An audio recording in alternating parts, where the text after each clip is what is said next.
നമസ്കാരം, എല്ലാവർക്കും എൻ്റെ യൂട്യൂബ് ചാനലിലേക്ക് സ്വാഗതം. ഇന്ന് നാം പരിചയപ്പെടുന്നത് വെറ്റില കൊണ്ടുള്ള ഒരു വശ്യകർമ്മത്തെയാണ്. ഒരു വെറ്റില കൊണ്ട് വിചാരിച്ച ആളെ നമ്മളിലേക്ക് അടുപ്പിക്കാൻ സാധിക്കും. വെറ്റില കൊണ്ട് ചെയ്യാവുന്ന ഒരു മാന്ത്രിക കർമ്മത്തെക്കുറിച്ചാണ് ഇന്നത്തെ വീഡിയോയിൽ പറയുന്നത്. ഈ ചാനൽ ഇതുവരെ സബ്സ്ക്രൈബ് ചെയ്യാത്തവർ സബ്സ്ക്രൈബ് ചെയ്യുകയും കമൻറ്റുകൾ രേഖപ്പെടുത്തുകയും ലൈക്ക് അടിക്കണമെന്നും വിനീതമായി അഭ്യർത്ഥിക്കുകയാണ്. ആഗ്രഹിച്ച ആളെ നമ്മളിലേക്ക് ആകർഷിക്കുവാനുള്ള ഒരു വശ്യകർമ്മമാണ് മനസ്സിലാക്കാൻ പോകുന്നത്. ഇതിന് വേണ്ടത് 2 വെറ്റിലയാണ്. ഫലം എന്നത് അത്ഭുതകരമാണ്. പൊതുവെ മാന്ത്രിക കർമ്മങ്ങളെ 2ആയി തരംതിരിച്ചിട്ടുണ്ട്. 1 സൽക്കർമ്മവും 2 ദുഷ്കർമ്മവും.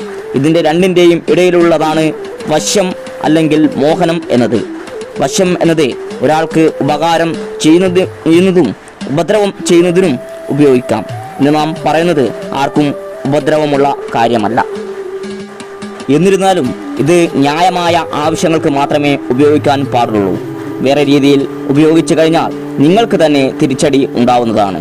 മാന്യമായ ആഗ്രഹം എന്നാൽ ഭാര്യാഭർത്താക്കന്മാർ പിരിഞ്ഞു നിന്നവരെ ഒന്നിപ്പിക്കാൻ, വളരെ ആത്മാർത്ഥമായി സ്നേഹിച്ച കാമുകന്മാരെ ഒന്നിപ്പിക്കാൻ ഈ കർമ്മം ഉപയോഗിക്കാവുന്നതാണ്. സുഹൃത്തുക്കൾ തമ്മിലുള്ള പ്രശ്നങ്ങൾ മാറാനും ഈ കർമ്മം ഉപയോഗപ്രദമാകും.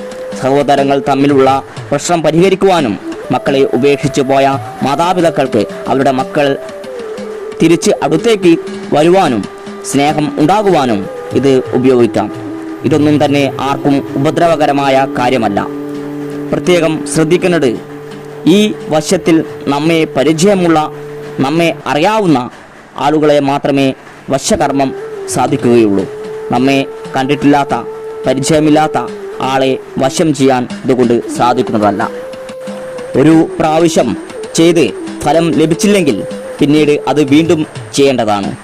വെറ്റിലയുടെ തണ്ട് ഭാഗം മൂദേവി എന്നും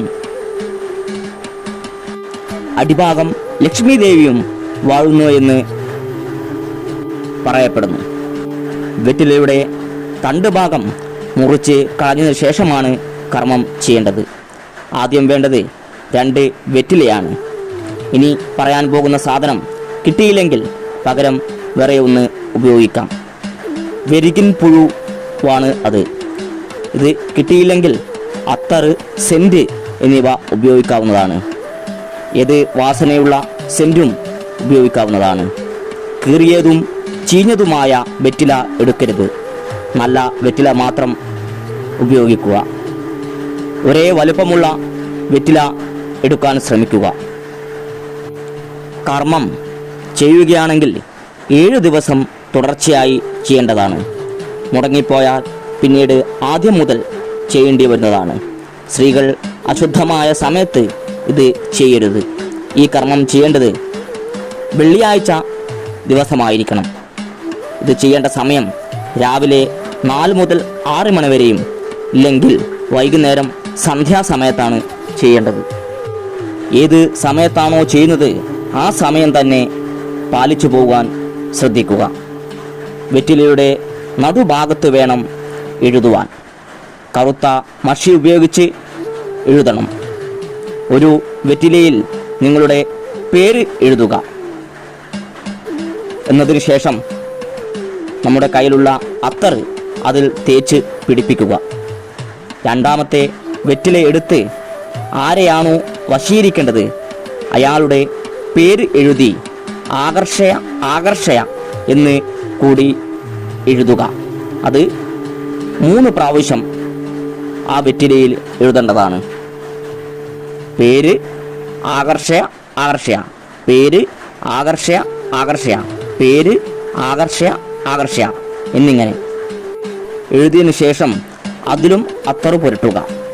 എന്നിട്ട് 2 വെറ്റിലയും ഒരേ രീതിയിൽ ഒന്നിപ്പിച്ച് വെക്കുക. രണ്ടും കൂടെ ഒരുമിപ്പിച്ച് വെച്ചതിന് ശേഷം കടഭാഗം മുതൽ ചുരുട്ടുക.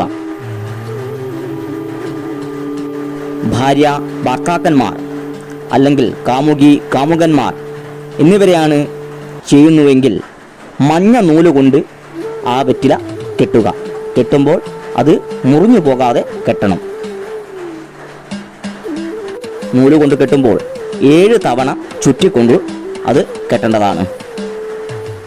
മറ്റുള്ള കാര്യങ്ങൾക്കാണ് ഇത് ഉപയോഗിക്കുന്നുവെങ്കിൽ നീല, ചുവപ്പ്, വെളുപ്പ് തുടങ്ങിയ നൂലുകളാണ് ഉപയോഗിക്കേണ്ടത്. പിന്നീട് വായു കടക്കാത്ത ഒരു ബോക്സിൽ ഇട്ടുവയ്ക്കുക. ഇട്ടുവയ്ക്കുന്ന ബോക്സിൽ 2 ഏലക്കായ, 2 ഗ്രാമ്പൂ, 2 പച്ചക്കർപ്പൂരം കൂടി ആ ബോക്സിൽ ഇട്ട് വെക്കേണ്ടതാണ്. 7-ാം ദിവസവും ചെയ്ത് കഴിഞ്ഞ് ബോക്സിൽ ഇപ്പറഞ്ഞ കാര്യങ്ങൾ അതിൽ ഇട്ട് വെച്ചതിന് ശേഷം 21 ദിവസം അടച്ചു വെക്കേണ്ടതാണ്. ആ ബോക്സ് തുറക്കരുത്. ആരും കാണാതെ വേണം എടുത്തു വയ്ക്കാൻ. 21 ദിവസം കഴിഞ്ഞ് അത് പുഴയിലോ അല്ലെങ്കിൽ ചെടികൾക്കോ വളമായി ഇട്ടുകൊടുക്കാവുന്നതാണ്. ഈ കർമ്മം ചെയ്തു കഴിഞ്ഞ് ഫലം ലഭിച്ചാൽ ഒരു കാരണവശാലും ആകർഷിച്ച വ്യക്തി ഒരു കാലത്തും ഇങ്ങനെ ചെയ്തിട്ടുണ്ട് എന്ന് ഒരിക്കലും അറിയുവാൻ പാടുള്ളതല്ല. അത് നിങ്ങൾക്ക് പിന്നീട് വിപരീത ഫലം ലഭിക്കുന്നതാണ്. നിങ്ങൾക്ക് ഈ പ്രയോഗം ഇഷ്ടപ്പെട്ടു എന്ന് കരുതുന്നു. നന്ദി, നമസ്കാരം.